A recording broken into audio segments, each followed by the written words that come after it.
Man, this would be the first thing that you should do.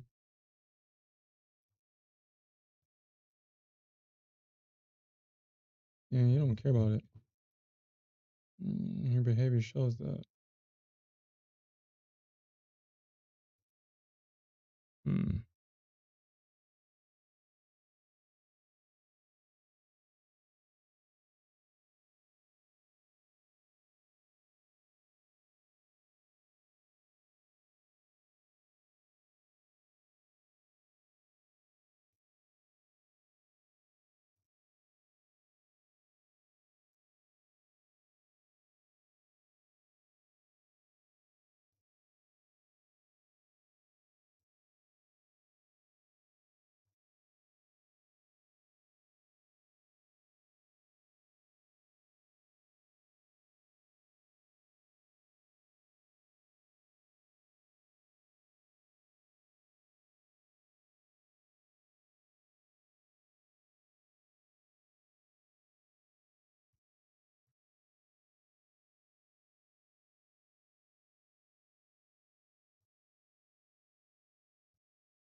Mm. Just like that, huh? Dang it.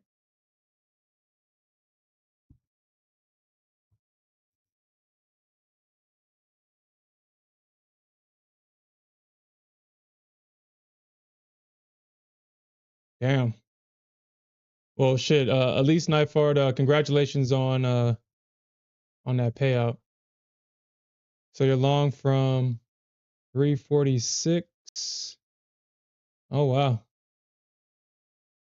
So you're real close. Yeah, I looked at the charts. I looked at gold around I usually like to look at gold around like 7:30, 7:45 because it likes to set up around that 8 o'clock central time frame. Man, gold has just been well, I mean, after I guess gold just has to rebalance. I mean, once we got that trend line break yesterday, price has just been fluttering and grinding to the upside. So that just tells me that I just have to wait for a pullback, and just wait for the pullback, and that's probably going to be sometime during tomorrow's morning session because I'm definitely not going to be up. I will say this. I will say this. I was reminded why I will not be trading the Nasdaq. God damn. So I caught that pump, and trading soon turned to gambling. And I was up about 5, 6K. I was like, man, I can get more. I said I can get more. And you know that stupid trailing drawdown, man. It's uh man, I hate that stupid trailing drawdown, especially when I'm trying to be heavy. And unfortunately, uh an account that I was up in 6K that I could have just stopped trading.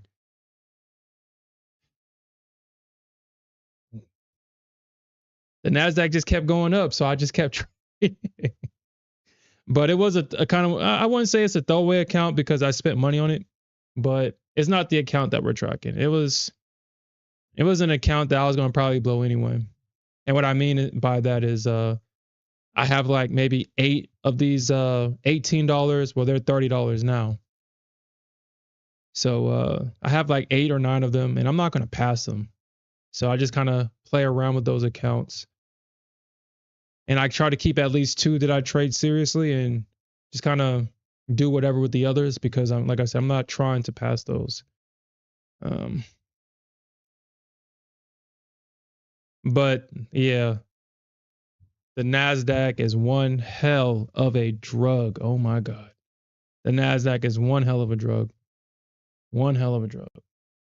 Actually, let me take this data and we'll go over the orb today. Uh hey yo, what's up, Cave Trader? What's up?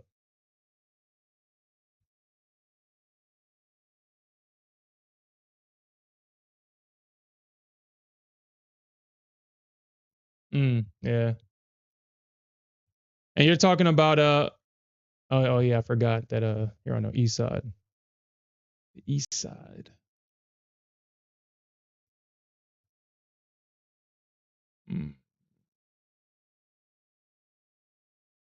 Let me mute this tab real quick. Don't know. All right. Let me just put this data and then we'll talk about the orb today. Yeah, the orb on the Nasdaq was yeah, man. That of course the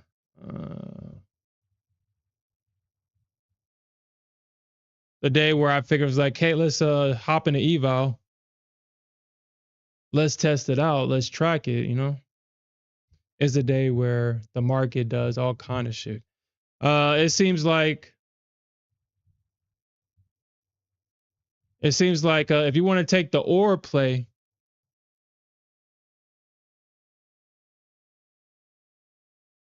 hold on. Today. Hold on, what the hell?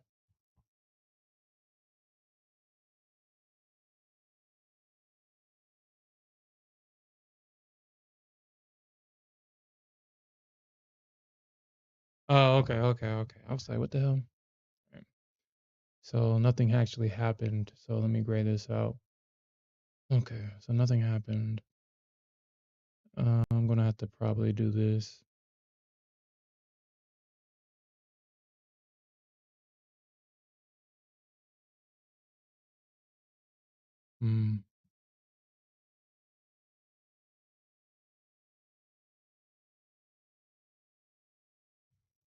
All right, so get the orb. So for those that was with us today, we took screenshots, and I'm going to start actually taking screenshots and actually doing something very similar to this moving forward. This is a living document. This document will be, as we move forward with this document, where the hell is my pen? Oh my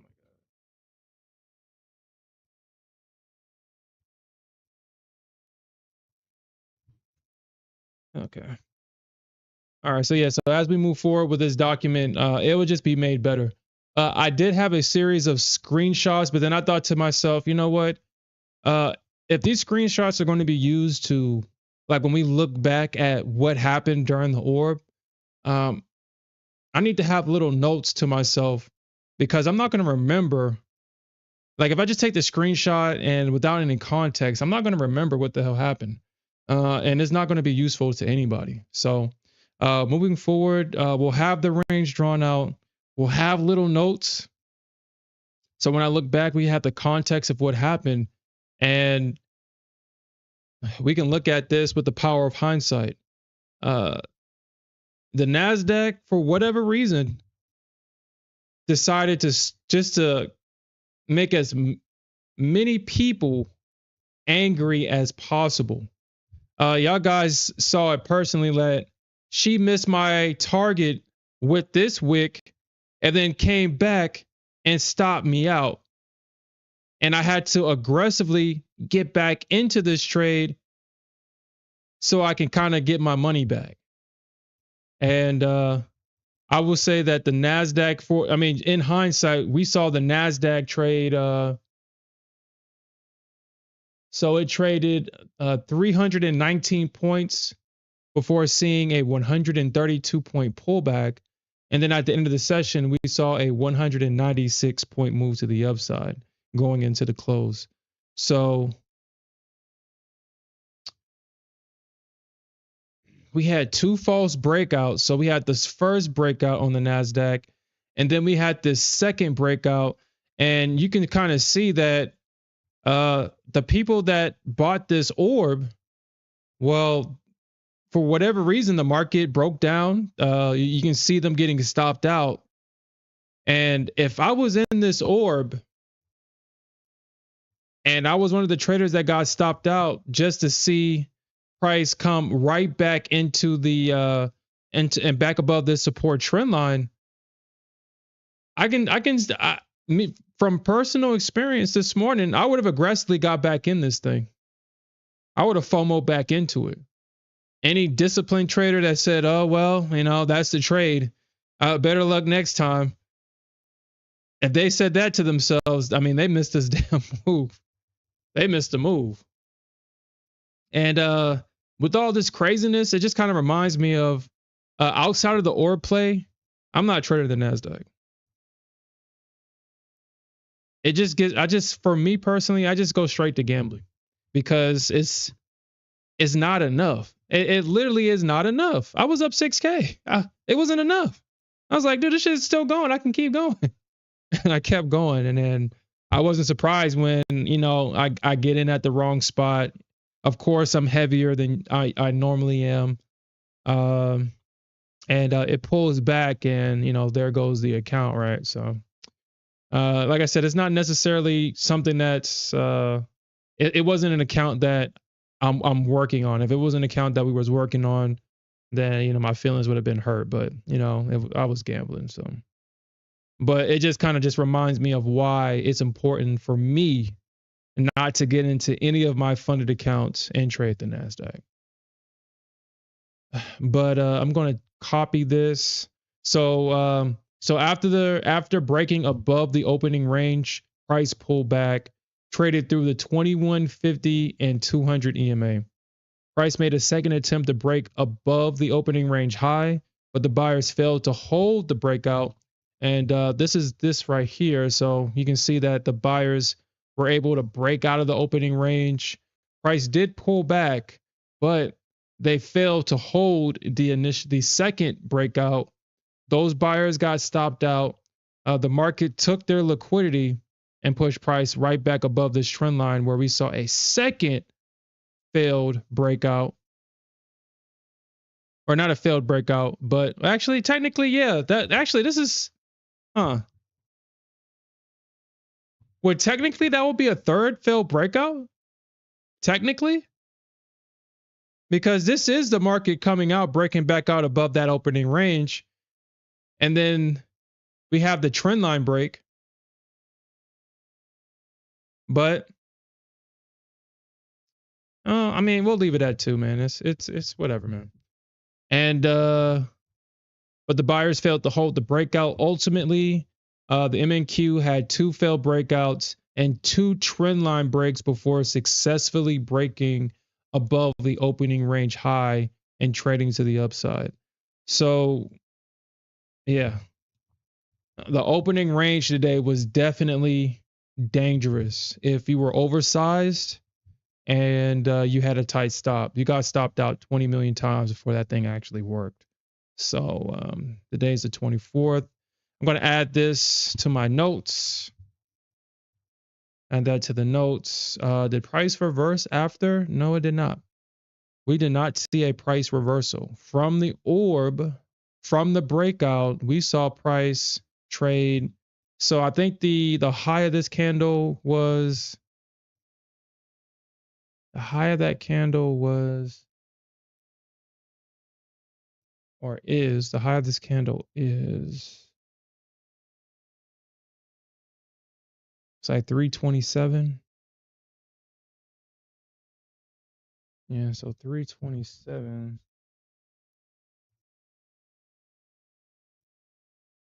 And price, so from the orb, and this is where I think it was either this pullback or this pullback. I got caught in one of these pullbacks and I was like, okay, yeah, whatever. No, actually, I think it was this one.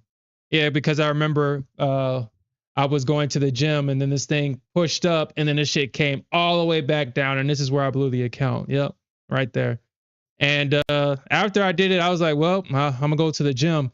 This is actually my first time seeing the reaction. And I'm not surprised that the Nasdaq did that stupid shit. After stopping me out, because I think I was up. So I think I got in on I forgot where I got in. I think I was up about 3K. But all I know is that this pullback blew up the account with that stupid trailing drawdown. So,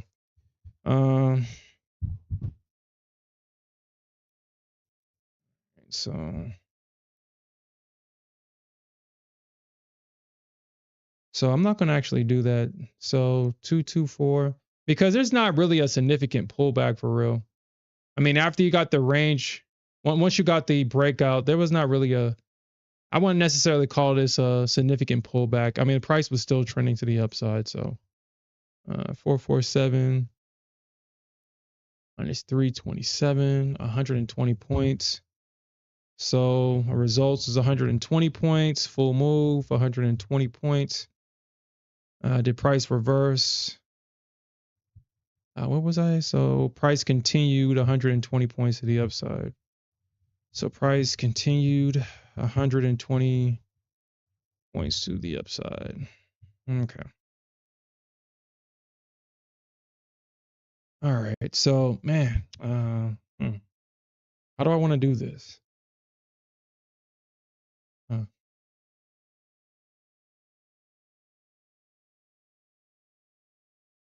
So,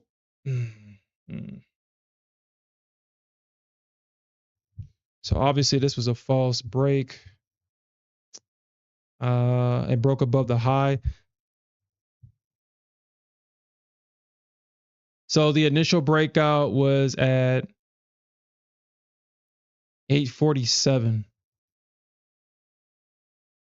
Initial breakout was at 847.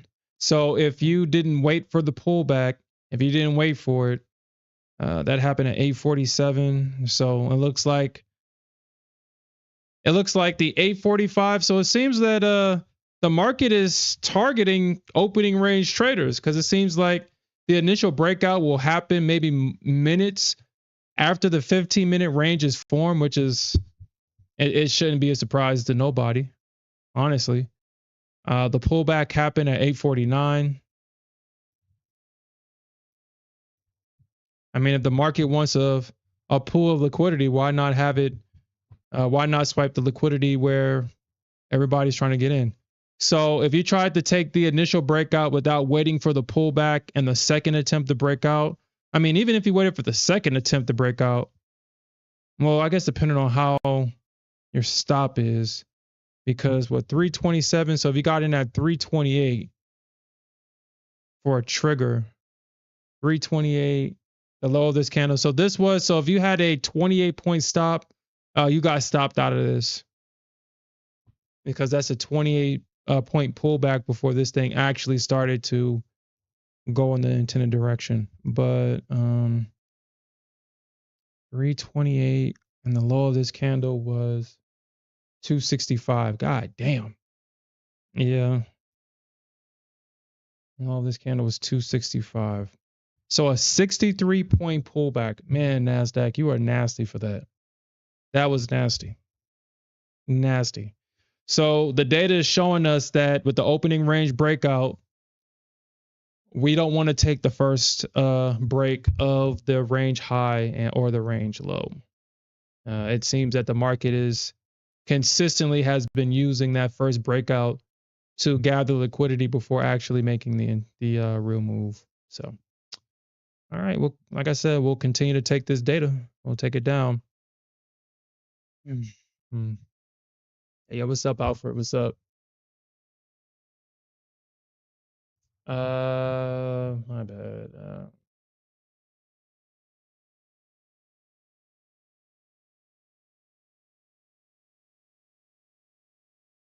Yeah, it definitely did work, Investor Z. It definitely did work, and you definitely had to been very convicted and stubborn and strong. And like I said, a lot of these habits that I have has come from the Nasdaq, and I realize why I have them. I realize why I have these habits. The Nasdaq did something today that dude, as soon as because I was like I trailed my stop. I had one runner contract, and for whatever reason I was like, okay, let's start trailing it before it comes back, because if it doesn't, I'll blow the account. And dude, as soon as I started to trail, it swiped my stop, and literally a millisecond later, it shoots up 20, 30 points to my target. And I was like, wow. I had the Nasdaq literally hit my target and only filled 10 of my contracts. And y'all guys knew I was trading 90 contracts, so like a 9 lot with micros. It hit the target, only filled 9 of them while price was literally above my targets, and then came back down. And it just blew my mind. I was asking myself, how the hell is that even possible? How does price trade through my limits, my targets, only fills 10 of them, price is still above my limits, and then it comes down? I was like, how the hell does that even happen? But the Nasdaq did that to me twice. So yeah, I was going through it. The Nasdaq wasn't filling my targets. I had too many instances where she tried to stop me out and then hit my target. And then, like I said, when she hit my target, she didn't fill the whole position, which was so weird. I never had that. I haven't had that happen. And then she goes in after she pulls back, she hits the targets again, and then she does the same thing. Doesn't fill the position. I'm like, wow, it's crazy. Yeah, the Nasdaq was definitely on one today. I don't know what the hell that was all about.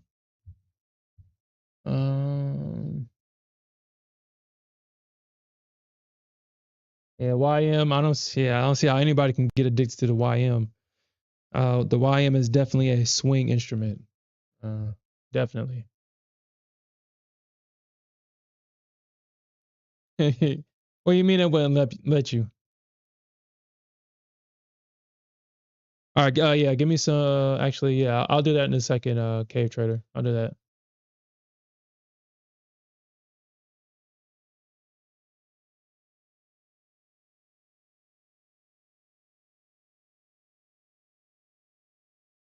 Yeah. It seems like a lot of these prop firms, for whatever reason, is doing that. I guess they're trying to get the high frequency trading under control. Okay. So. All right. So. A lot of info. I recommended reading through all the messages I sent. What do you mean by this one? This is what both the long and the short orb looks like when they close positions at 12 p.m. The run rate now is 57% of the day is green. Okay. So you said that this is doing both the long and short orb and closing the position at 12? So it looks like over time you're growing the account. I mean, yeah, obviously. So average hold time is 42 minutes. Trade expectancy, max daily net drawdown, $67,000. Largest net loss, largest net profit. So I guess what is a 1-to-1 target?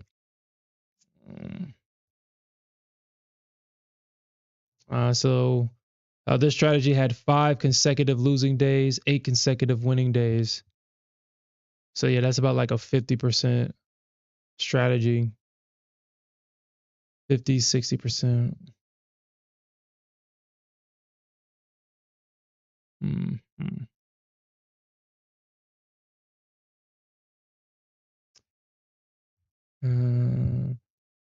And down, so you did the profits.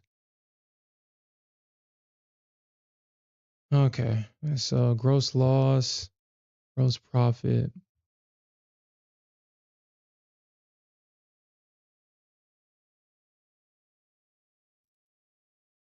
Mm.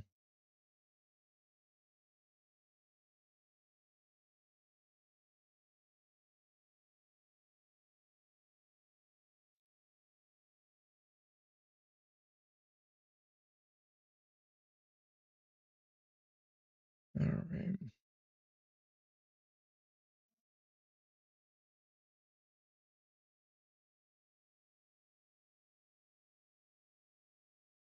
And this is the back test of the orb. Honestly, I'm surprised that these prop firms hasn't banned the orb. I guess once you I mean it kind of just focuses on one session. So that means you can go to sleep at night. You don't have to worry about the Asia session or any other session. You just focus on the 8:30 to 8:15 time frame, make the money, and go about your day, or at least close that account, and you can gamble in other accounts. Take stops by after both fake outs happen.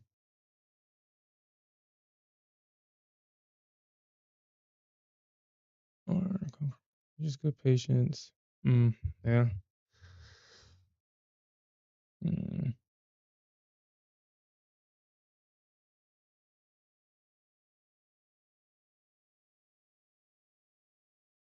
Yeah, shit. Shout out to Cave Trader too, because he was targeting 432.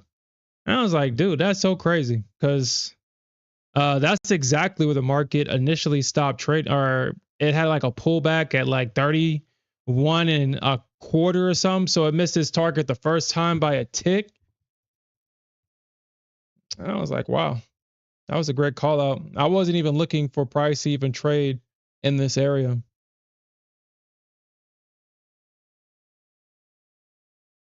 But shit, you was looking for 430 all the way back here at the orb. And I was like, huh, that was a great call out, man.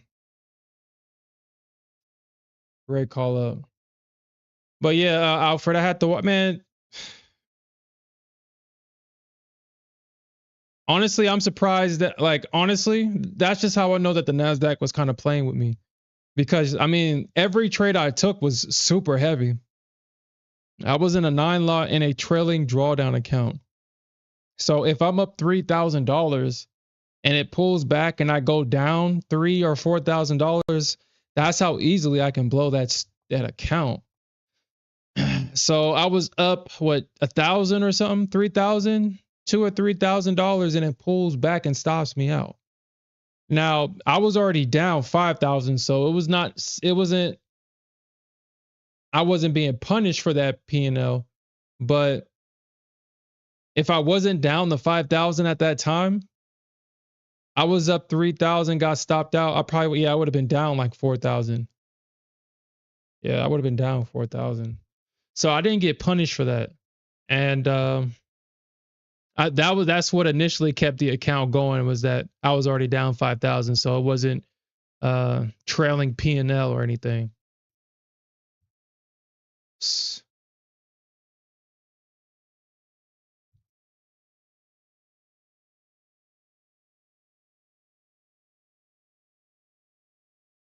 Yeah, like honestly, I'm kind of tired of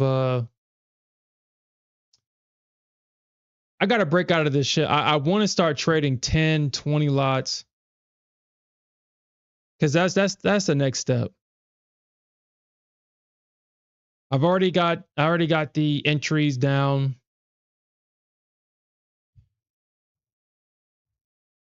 I want to start trading heavy size. I'm comfortable trading it. I hate being up 10, 20, 15 points on maybe one or three contracts. I want to start getting comfortable trading 10 lots with heavy size. So I'm actually getting paid for being patient, you know? What is this thing asking me?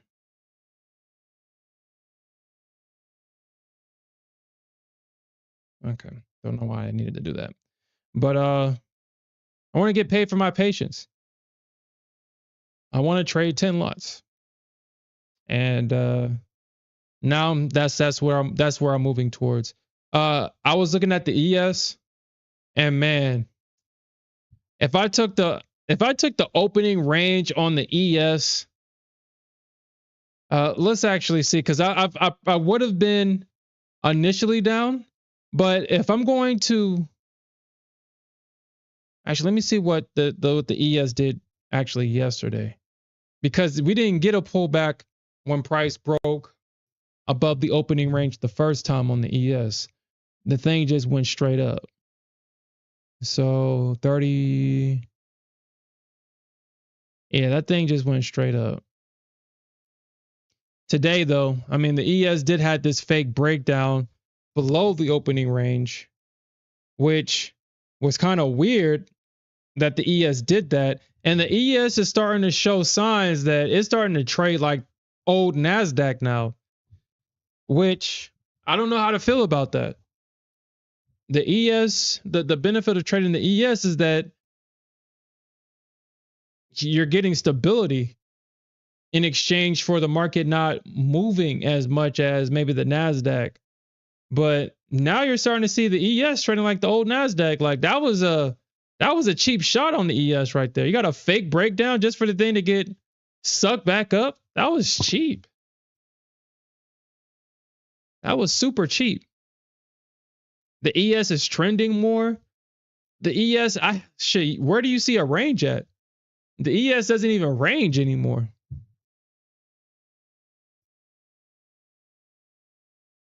The ES don't even range anymore like that. I guess we'll see. But yeah, the ES is definitely trading very similar to old Nasdaq. So if you took the opening range on the ES and not wait, and you waited for the pullback, and then it chopped up, and then because if it would have filled you here, I think, yeah, it would have filled you.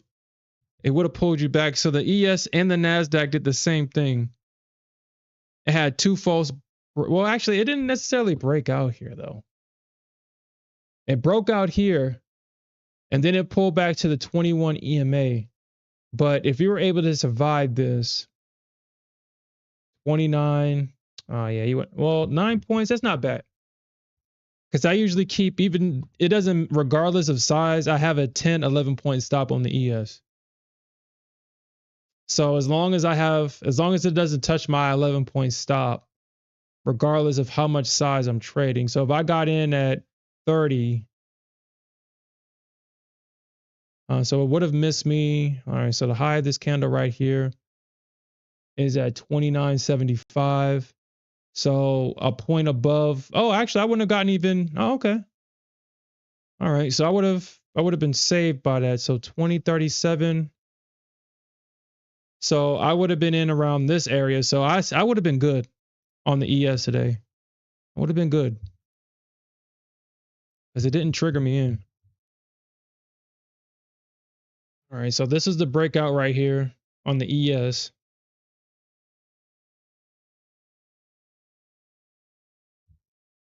So I would have gotten triggered in. It would have pulled back. And my stop would have been at 19. So my stop would have been all the way down here. So price, I think, well, depending on at the time, if I saw VWAP right here, I probably would have moved it down. I'm not even going to sit here and lie to you because I would have hated for this thing to break, touch VWAP for no reason because my stop was there, and then do this shit. So I would have moved it down just in case. And if I saw it, if I saw strength through the VWAP at the time, and then I just would have accepted the bigger loss. But actually no. I would put it underneath this low. Yeah, I would have put it underneath this low right here. Because if this thing is trending on the ES, you know that it's not going to go past this low if it's a real push. So I would have put it actually above this low. So I got triggered in, it pulled back to the 21, and then it finally broke out. And if I traded that, so 30 to 155, so that's like what, 20 points?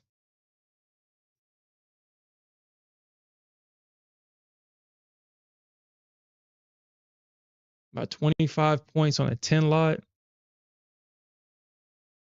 Yeah, I would have made $10,000 in this move, or $12,000 in this move with ES. But you obviously would have made more with the Nasdaq, obviously. But the ES was definitely the cleaner move. So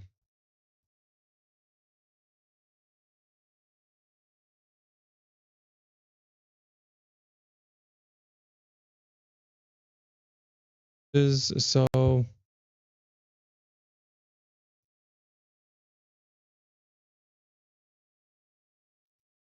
dang, you lost. What is that? Is that $10?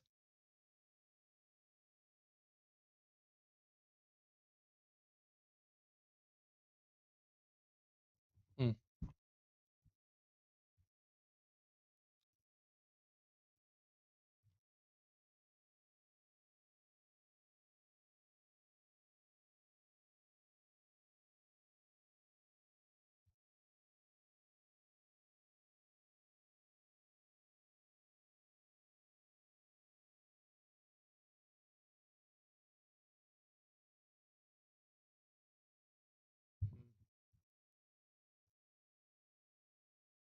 It's nice. Honestly, this is a great visualization.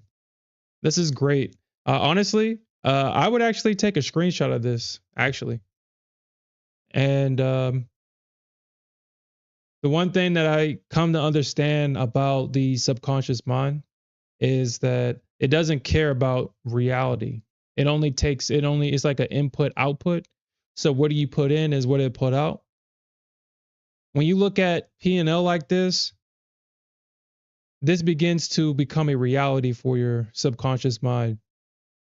And when you see that, oh, okay, so I'm making 14, $1,500 consistently. Let me start moving towards the actions to start doing that. And that's why it's not when you that's exactly why I stopped frequenting Wall Street bets, because I noticed that I would pick up the regarded habits of that forum. Over there, losing is a badge of honor, and if you lose the most money, then you get a badge of honor over there at Wall Street bets. You become a legend, as they say. Especially the guy that lost, what is it, Intel or IBM? It was one of those companies. That grandma meme that they came up with, that was the most hilarious thing that I saw in a while. I woke up, saw it, and was laughing for 10, 15 minutes because it was just that hilarious. It was hilarious. It's like Nana worked her whole life just for her degenerate regarded grandson to blow it in 10 seconds. That shit was so fucking hilarious. Oh my God, that was hilarious. I'm pretty sure they saw all that liquidity and it was like, yo, who bought all them stocks? Yeah, let's make them sell. Let's make them sell them stocks so we can grab up that liquidity. Ah, but it says it's just a commission cost. So that's the commission cost, and it's that was a break even. Okay, but yeah, that's great. Like I said, if y'all ain't take a screenshot of this, take a screenshot of that. Visualize that. Take it in. You'll be amazed that if you look at something like this on a daily basis and take it in, you'll start to create actions to make this into a reality. All right.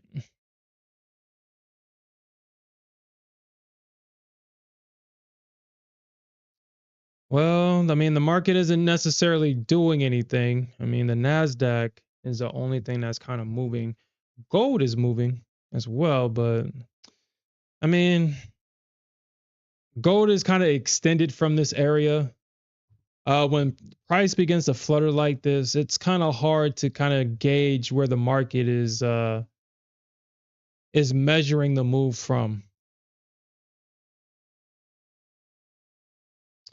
Yeah, it's kind of hard to gauge that. Uh,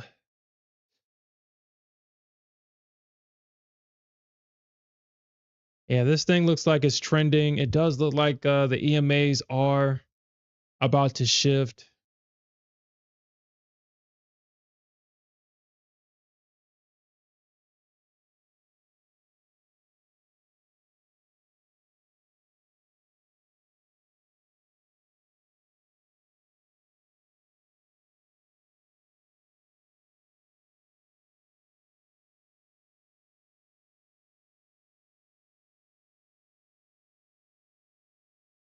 Hmm. Yeah, we're just gonna have to wait for to gold to set up. So I mean, I think it was. I think we're in one of those weeks where the market is just going to just trade erratic. It's going to make big moves on both directions to rebalance because we had a lot of big moves in both directions. We had a big move to the downside on gold, and we have a big move to the upside on both the Nasdaq and ES. So I guess what we're waiting on is for the other shoe to drop before the market begins to kind of range bound and balance a little bit before we can start taking really good trades. You going to sleep? Hey, have a good night, Alfred.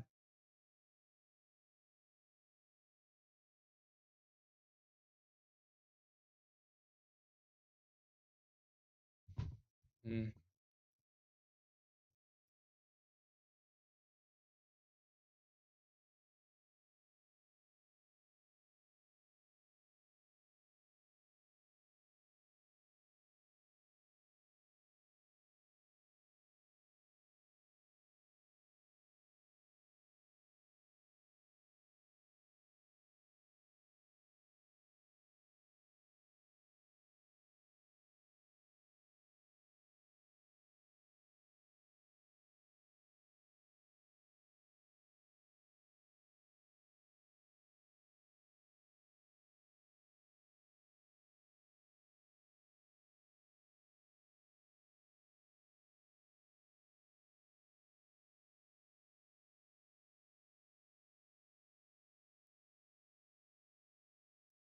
Man, I guess you get tired of all your kids just being.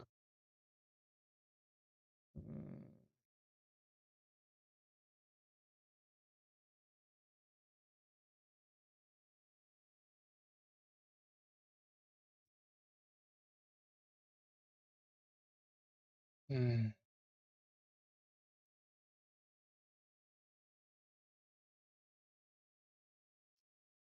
Yeah, man. I'm just tired. I prefer just to go to bed.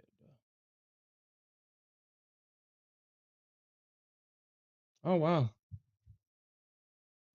Oh wow. That's interesting. Hmm. Hmm.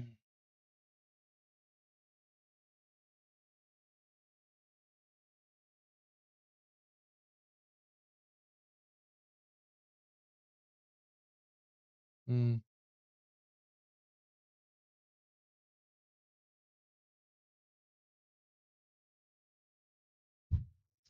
Well,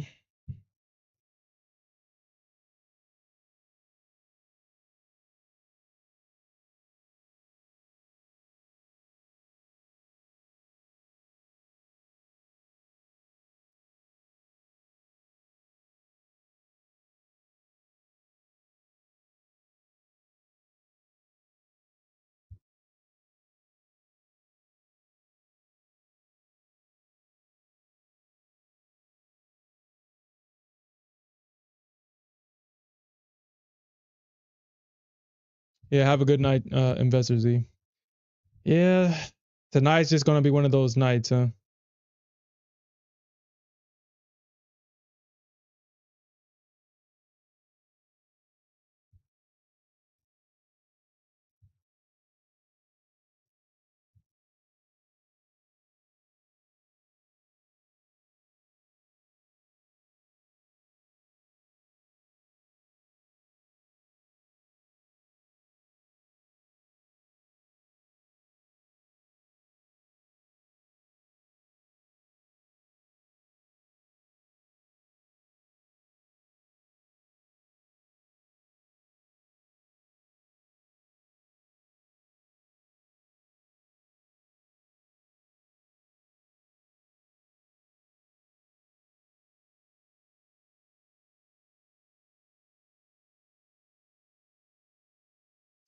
No, I'm not doing that. I'm not doing that.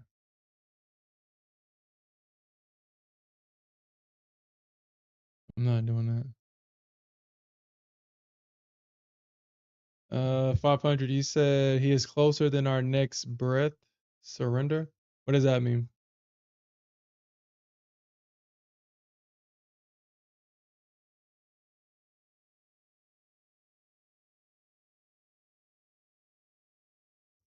This is interesting. Let's actually listen to this.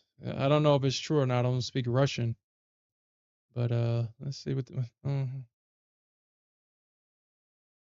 the outside.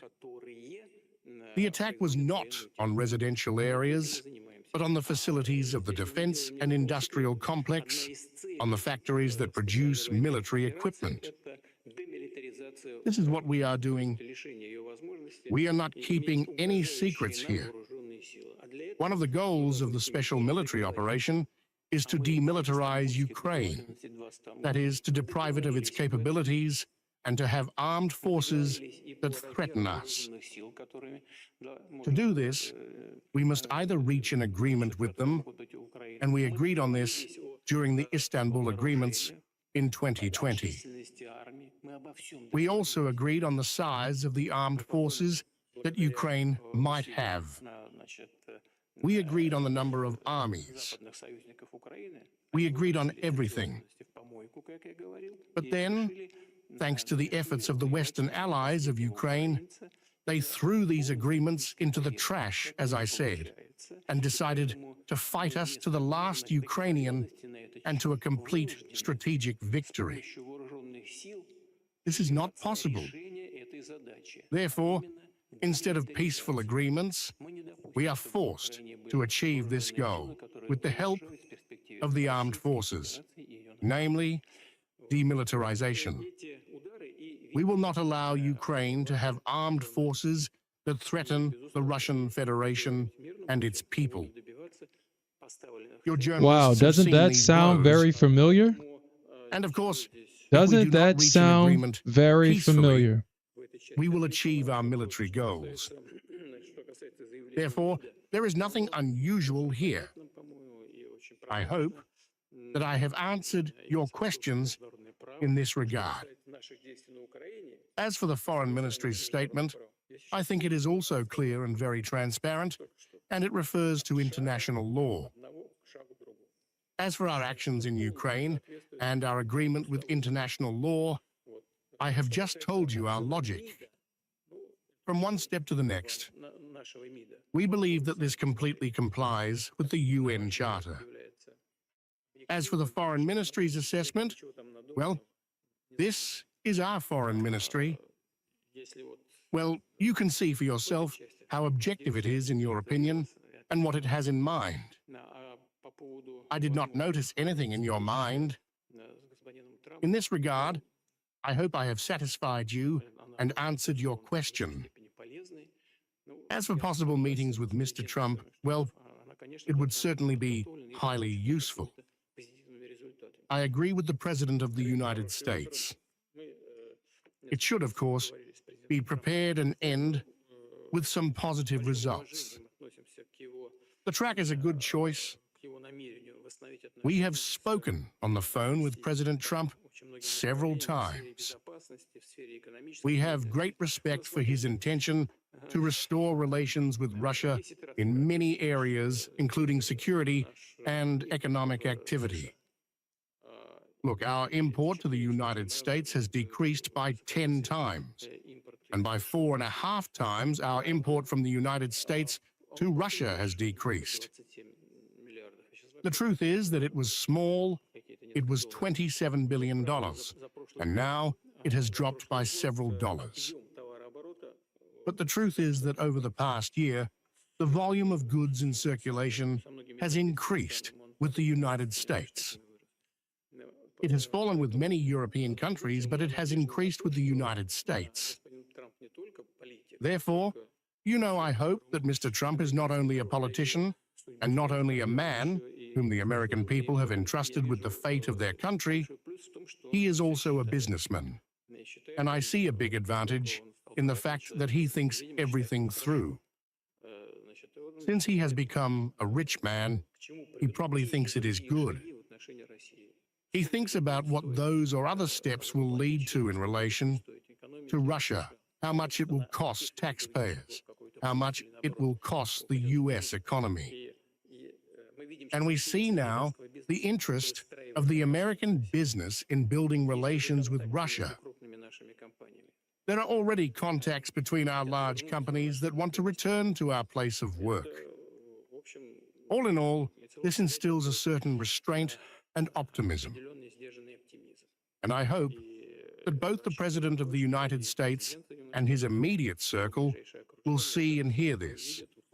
And together with business representatives, decisions will be made aimed at restoring Russian-American relations.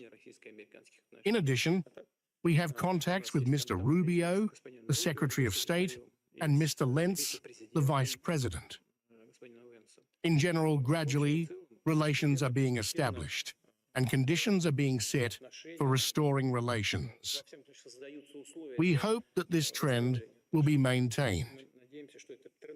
We are ready for this. Today, the president was supposed to attend the meeting of the representatives of the Iranian news agency. Okay. So this is a video by the Times Now World page. So apparently I guess this is a clickbait title, but it still has some substance on. It was trying to suggest that will Russia join the war? I guess because maybe I'm going to make the assumption that they said that because they may be allies to Iran.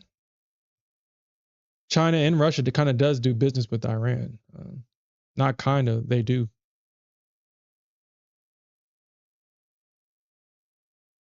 And I guess what they was trying to do is like, oh, will Russia join the war? I don't know. Russia's kind of spread thin with this Ukrainian war. I'm pretty sure the majority of their army is not over there in Ukraine, but it's very expensive to have two wars going on at the same time. The only saving grace for Russia is that Ukraine is literally next door. So the travel costs, the exporting of equipment, heavy machinery and stuff like that, it's right next door. But to have to deploy a military, that costs money. And I don't think that China or Russia would be joining this war. And I don't think, and then honestly, let me rephrase that. I don't even think that the United States is at war with Iran. So I want to clear up that language. I don't believe that we're at war with Iran. I think Iran made it very clear that they don't want that type of smoke with the United States because they know that it's this unwinnable war. It's an unwinnable fight, is probably how I should say it. It would kind of be suicide. I mean, it's Trump did kind of bitch them out, and I did see news that they actually struck a military base in Qatar, but it didn't hurt anybody. There was no injuries. And because of this behavior, I can understand why nobody wants Iran to have nuclear weapons. They just do shit just because they don't want to seem weak. Just imagine one day they was like, oh, I don't like how Israel or what the fuck they said about my mom or some crazy ass shit like that, as an example. And then they press that red button just to show their strength, you know? I can understand it when you have a people that just are emotional like that. Nobody logical thinks like that. Like, oh, they hit me, I need to get them back. Just to show strength.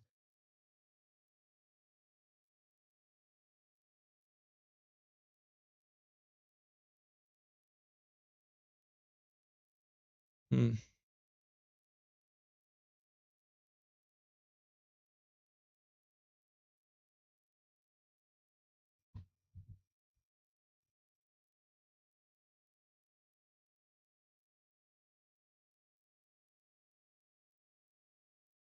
I guess we could, man.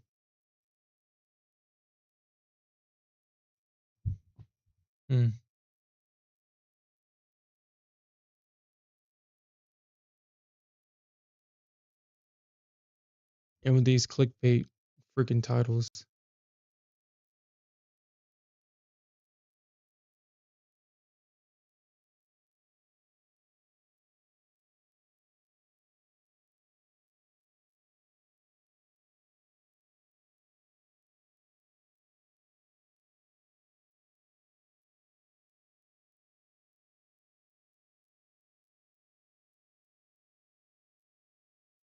So we're heading back to the metro.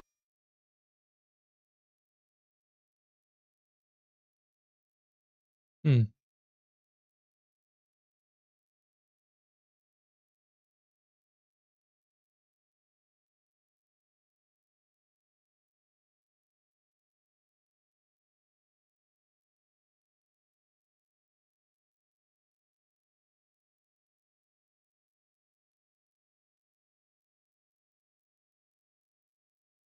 Yeah, he looks non-threatening and everything.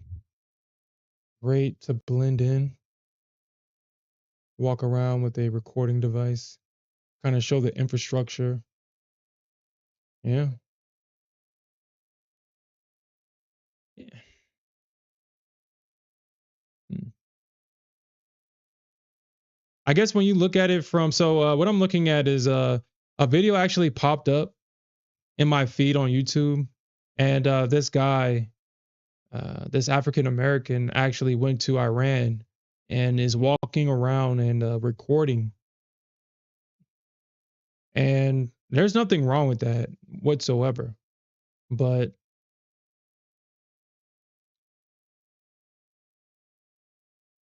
from a security standpoint,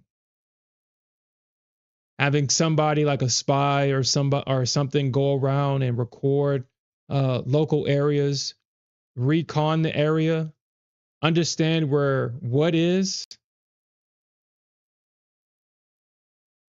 looking at it through that lens and through that perspective,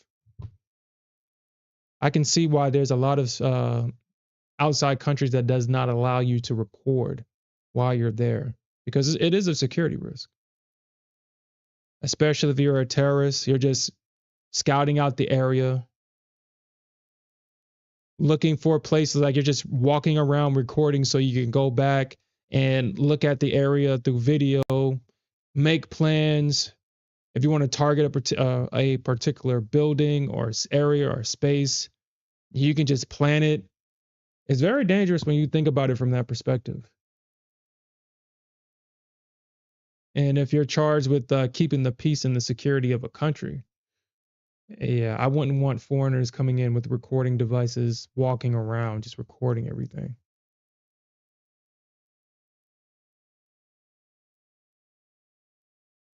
Or anybody to record in general. I guess if you're not from the area.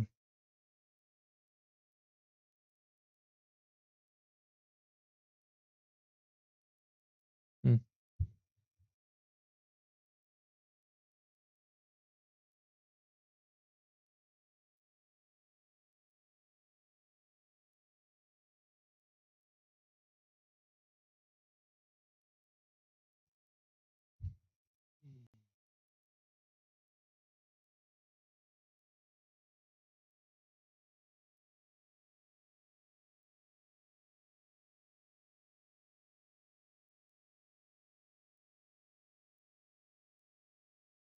Hmm.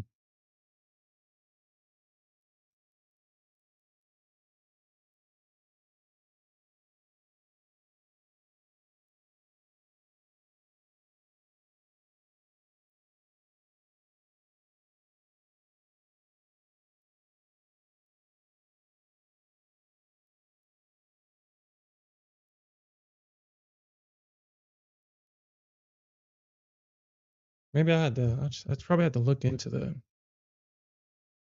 Hmm.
Hmm. Yeah, I'm gonna have to probably look at that, honestly. And they do that, don't they? They do that. Hmm. Yeah, maybe.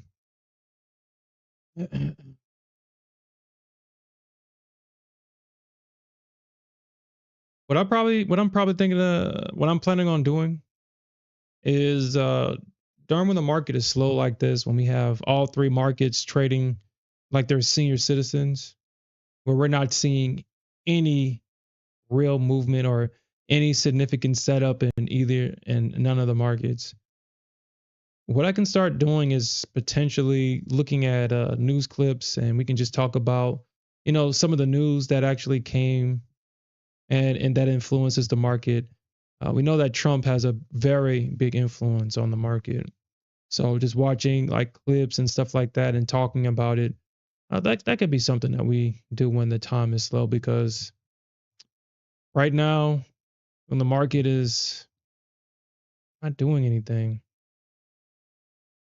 we can bring some energy into the stream by just talking about, I guess, stuff that influenced the market, I guess.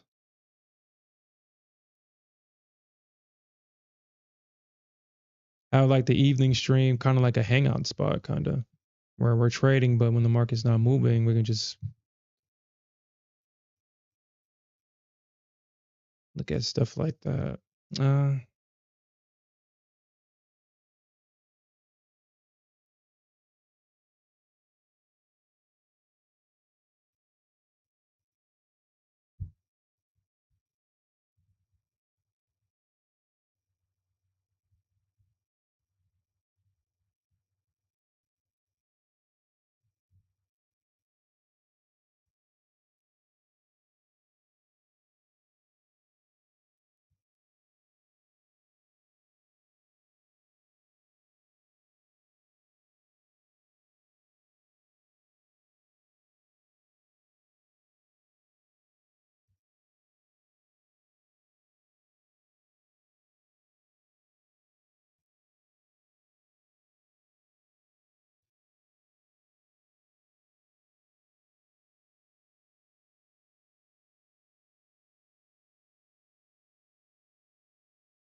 hmm.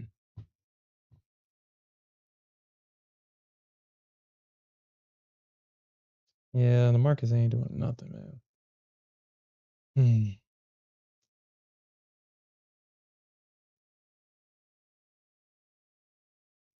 Hmm. Isn't that interesting, huh?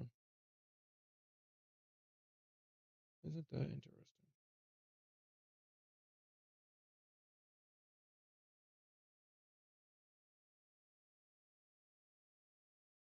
Hmm.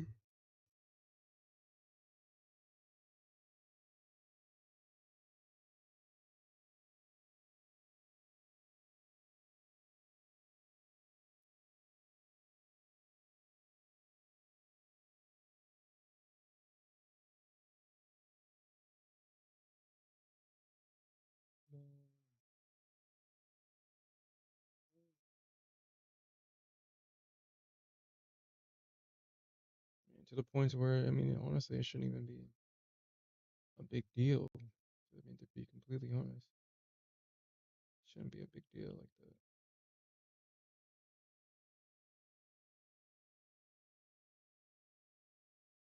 Ugh.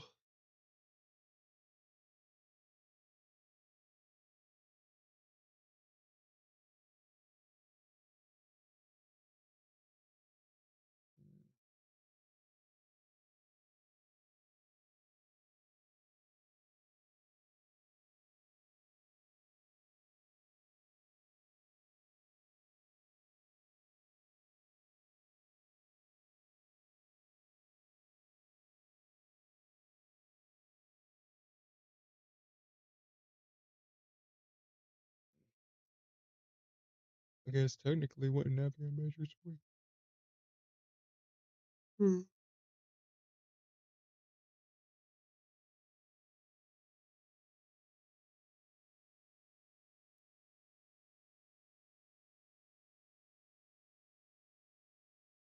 Mm.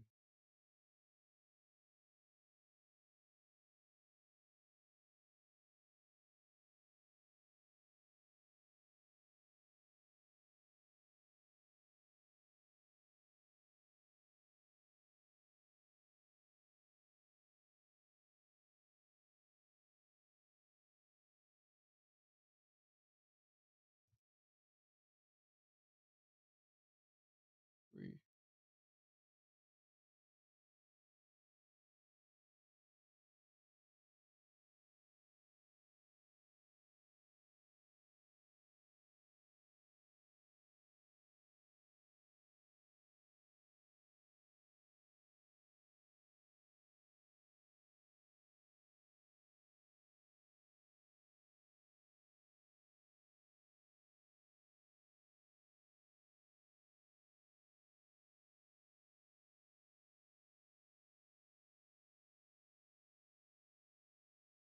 Mm. Yeah, probably just a pullback.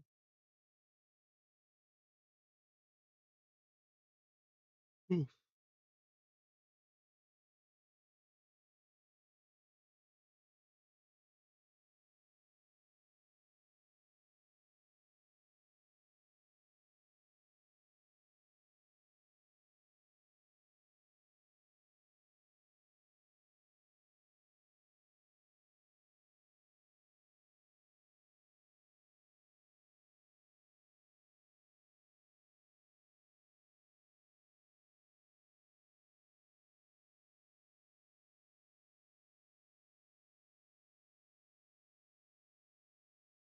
Mm.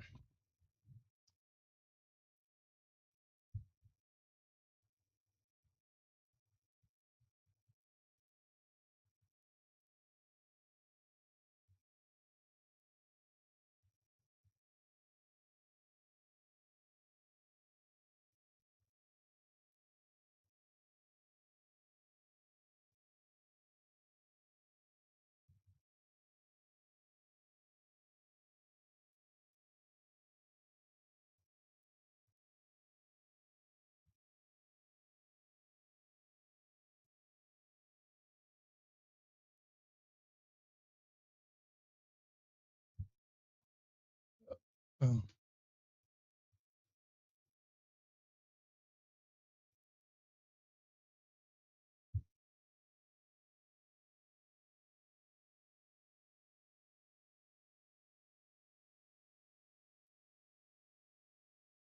Oof.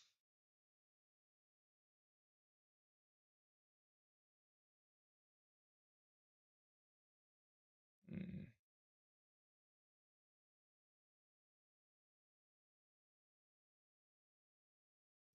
Mm. That is a good idea.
Oof.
Okay.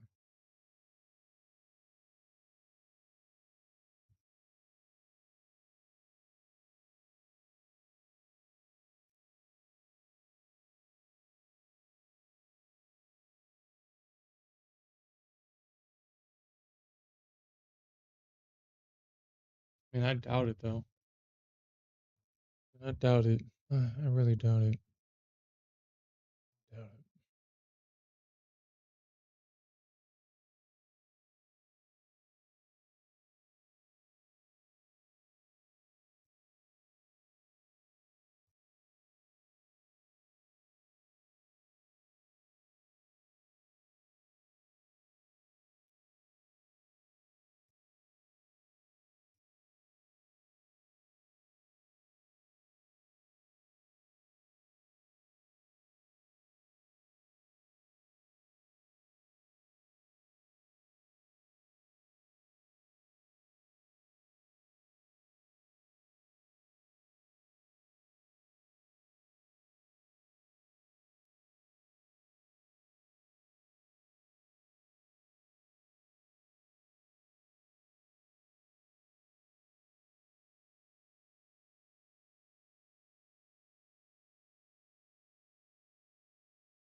You said what? It says look at a new month in Discord.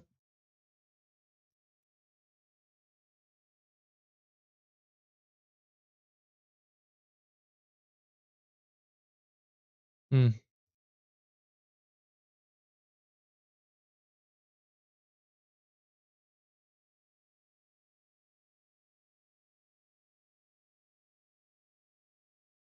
So talk about that trade right here that made almost $19,000. What happened here? What happened here? 8 trades, $19,000.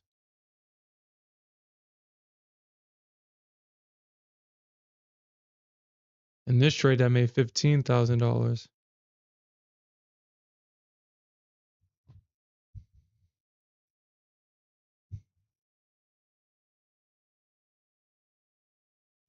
Huh. So I'm starting to watch videos of people's experiences around the world.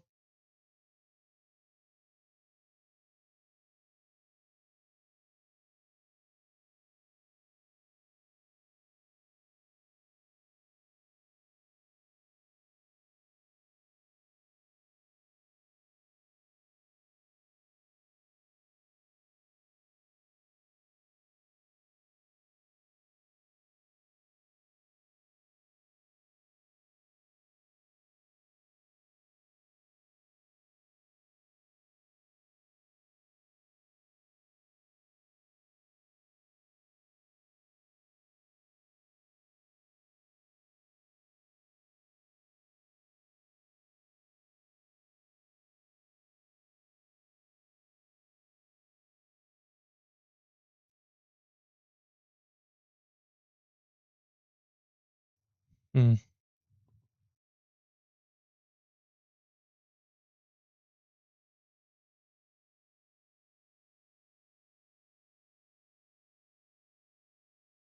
And the things we take for granted here in the United States.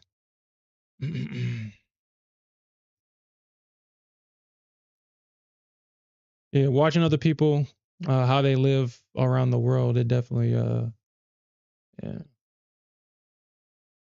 A lot of the stuff is the same, but we have to improvise just to get the same type of luxuries that we take for granted here in the United States. Mm.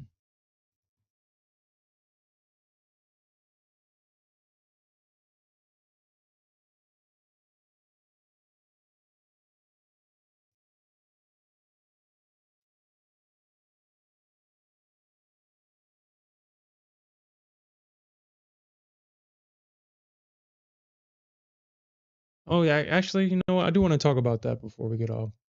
Uh, I just saw something, and I want to bring this up. I talked about this yesterday, but I know a lot of people is talking about all-time highs on the Nasdaq, and I mean, I don't know how this works because I was under the assumption that the all-time high on the Nasdaq was where price is or maybe a little bit above. But on this September contract, all-time highs on the September contract is at 22,781. So we're not we're nowhere near. I mean, we're about 300 points, 300 and what, 60 points to be exact away, or not to be exact, but to be close enough. 22,871 minus 22,000. So we're about 454 points away from all-time highs on the September contract. Actually, 22. Make sure I did it right, because that didn't sound right. Minus 418. Okay, I'm okay. 363 points. We're about 363 points away from all-time highs on the September contract, and we all know that the Nasdaq can do that. However, I don't think the market is ready for that. I don't think the market is ready for that. We asked ourselves the same question when the market was reapproaching all-time highs when Trump first became president. The question was the market ready to trade above all-time highs? And we got our answer. Ooh, shit, price traded all the way back down to 16,000. Exactly, not exactly, but close to where we started before we made that massive run up to 20K, passing 20K and reaching 22,400, I think, on that on the December contract. I believe on the December contract, the all-time high was like 22.4, something like that. And I don't know if this thing has historical data. I know on the continuous contract, all-time high is at 425 or something like that.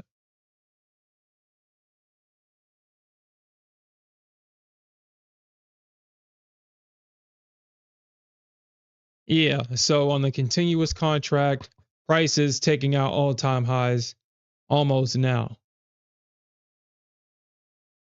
on the continuous.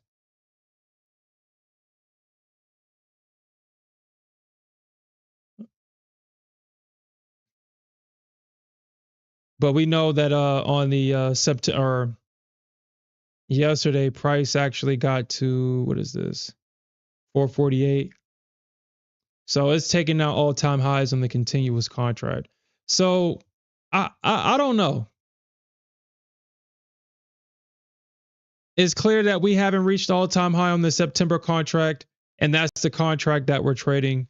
But we've already surpassed all-time highs on the continuous contract. So I guess technically we've done both.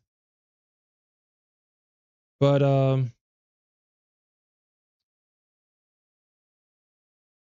I guess we'll see how the market reacts to that tomorrow.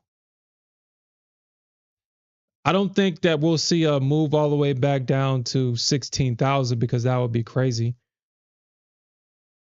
And the way that this thing is looking right now, we should see price continue to go up higher, especially the liquidity that's resting above this range right here.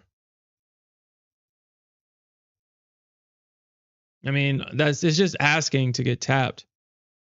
I mean, it's asking to get tapped. And all price has to do is really just tap into it and use it to fuel the market higher. And then once we see that breakout, I mean, the classic, we just wait for that pullback. Wait for the pullback, and we'll see that continuation, or we'll see a move back down into a previous area of support. So a move back down is highly likely. But that pop above those highs definitely can also happen too. So that's definitely a 50-50 right there. We also got this gap back here that price never filled. I don't think we'll get a gap fill anytime soon. I mean, I'll be surprised if the market sells off back down to the 18,000s, which honestly, 18,000 doesn't, that's not too unrealistic, honestly. I mean, if you do see a failure, we can see price kind of just chop back down into this area, fill this gap. And then from here, we could potentially see a move back up and price just ping pong between these two areas right here before it decides what it wants to do. I don't think we see price move below back below 16,000. That would be kind of crazy. If anything, we'll probably see a move back up to not a move back up, but a move up to about 23, 25K. I wouldn't even be surprised if we see 30K in the next couple of years, honestly. I really would not be surprised. To kind of get away from 16,000, 17,000, just to get away from that. So we can have big days and big up days and big down days without having price come back all the way down here to take out these lows. Now, if we take out 16,000 and we see price trade underneath that, what the hell would that mean for the market to see price trade underneath 16,000? What would that mean?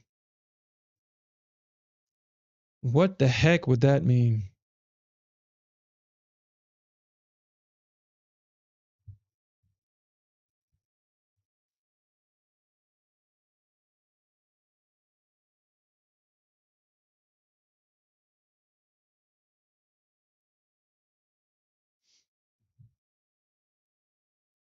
The December contract is already trading at 22,612. And it looks like the December contract has already got to 23K. The December contract has already got to 23K.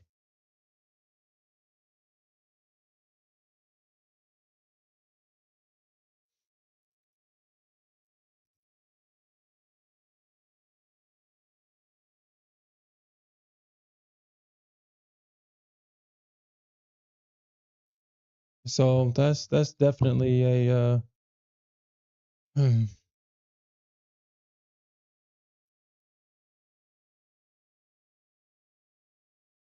Hmm.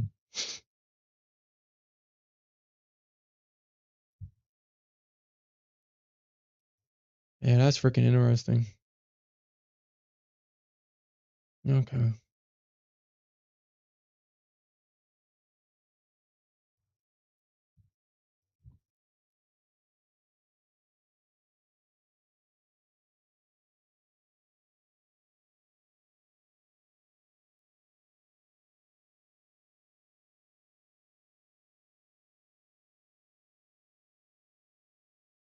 Hmm. 22,700, huh?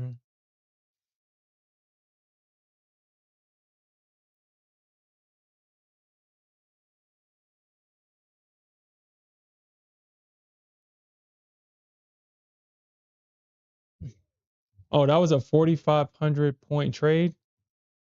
Oh.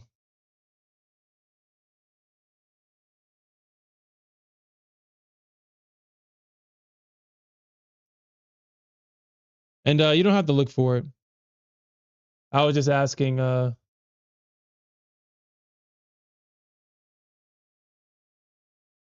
20,000. Just imagine just making $20,000 a day on a daily basis.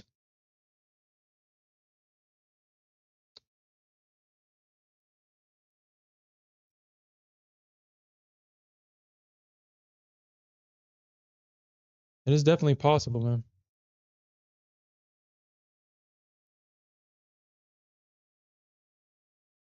I was on Bitcoin. Okay.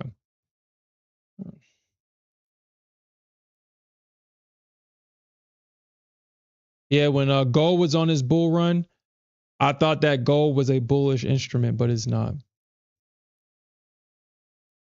When it was on his run to all-time highs, you could not short gold. You just couldn't short it, man. It made me think that gold was for bulls and Bitcoin was for bears. But that is not the case. That is not the case.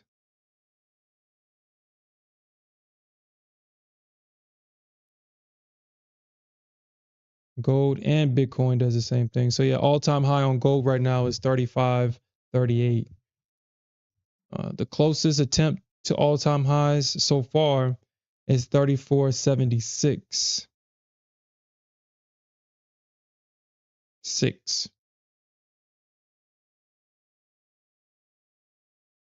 I can see why we got a dump.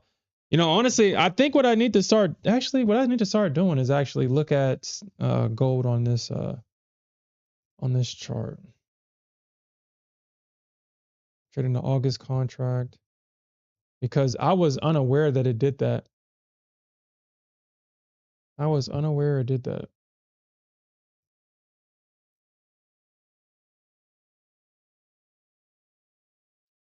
I was unaware that it did that. And maybe I need to start actually looking at the daily chart then, because I didn't know that it double topped here. Yeah, we could see a that's a double top.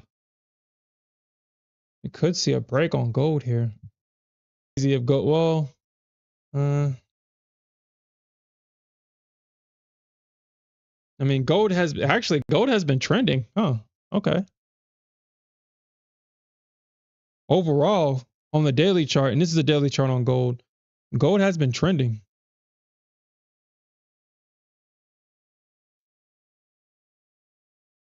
So I guess we could see, I mean, if we don't see price kind of crap and double bottom and then find support at this 200 EMA, but that will be all the way back at, dang, if price comes back down to 3,000, that would be crazy. Well, we did get a breakout, so well, I guess we could see it. It's not out of the question.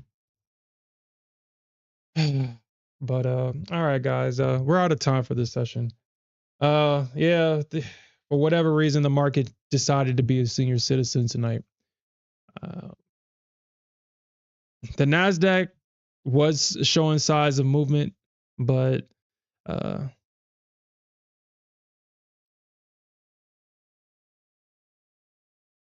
obviously, in hindsight, taking this trade, it seemed like this was the only opportunity that was available when we got on stream. Or actually, I got on at 9. Yeah, this was like the only opportunity right here. Yes, I mean, you don't want to trade that. And gold, on the other hand, it didn't really do anything. So hopefully the market can be rebalanced tomorrow so we can start actually taking some freaking trades. And actually take setups instead of trying to find balance in all this chaos. But as long as it's trading like this, then we just have to sit on our hands, I guess. All right, yeah, no problem, Cave Trader, no problem. And I appreciate your help too, man. But all right, guys, that's it for me. We'll definitely come back tomorrow morning and we'll look for more opportunities to earn some more money. With that said, peace out, everybody. Have a good night.